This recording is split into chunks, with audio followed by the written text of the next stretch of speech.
Okay, I'm going to show the cleanup and refactor of my truck.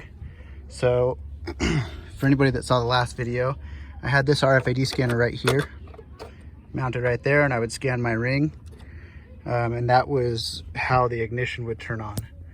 The problems with that was that it turned on for about a second, and sometimes it wouldn't start in that second. And so I would hold it on there, and there was kind of a little stutter. So the starter would, yeah, it just didn't sound good. So what I did was I added this button, and you can see that this button is not active. When it is active, there's a light. So now what I do,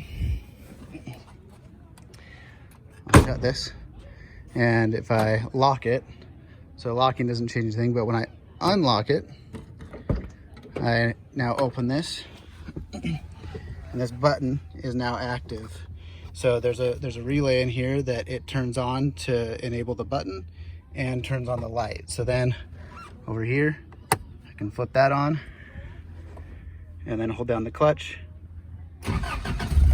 press the button. So I think it's a lot better.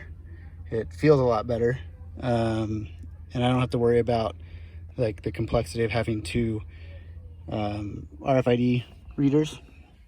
I'm also going to be able to, once I can figure it out, the chip that I'm using, it's a particle.io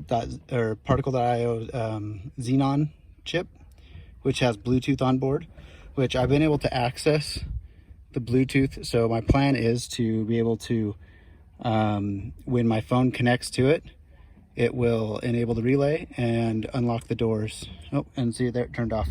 So the button's enabled for a minute, and then it disables. But with my phone, I'll have it so that if my phone's Bluetooth is connected, then it will enable the button, unlock the doors, and if it goes away, then it will automatically lock the doors and disable the button. Now, if anybody's thinking, oh, you're gonna crash because it's gonna turn your car off, this is just the ignition, and the relay just controls the ignition. So even if I lost power to my chip, it wouldn't matter. And in fact, also I'll show you another part that I cleaned up, which might be kind of hard now.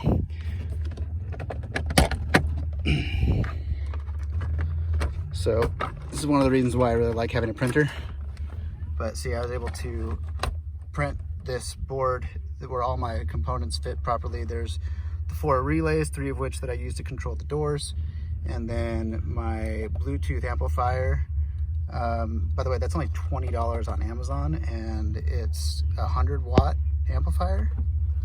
Yeah, there's actually it's 100 watt times 2, so each speaker has 100 watts, which is not a big deal because it's an old crappy truck. But and then my chip there.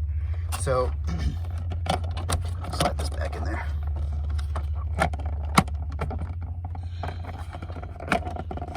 That's what I'll do later. So yeah, if anybody's thinking, oh, well, that's gonna make it so you're gonna crash, everything is really controlled by this switch right here. So that's the run state, and then that's the accessory, and this is off. So unless somebody comes and flips this switch off, I won't lose power. And besides, even if I did lose power, this truck doesn't have power steering, it doesn't have anything really, so it would just be like driving normal. I would just start coasting and not crash. So yeah, that's pretty much it. Let me know if you guys have any questions or comments about it, and hopefully I'll soon be able to update you with the Bluetooth connection. I've been playing around with it. I'm having a hard time getting it show up in Apple's interface to connect. So anyways, I'll see you guys later.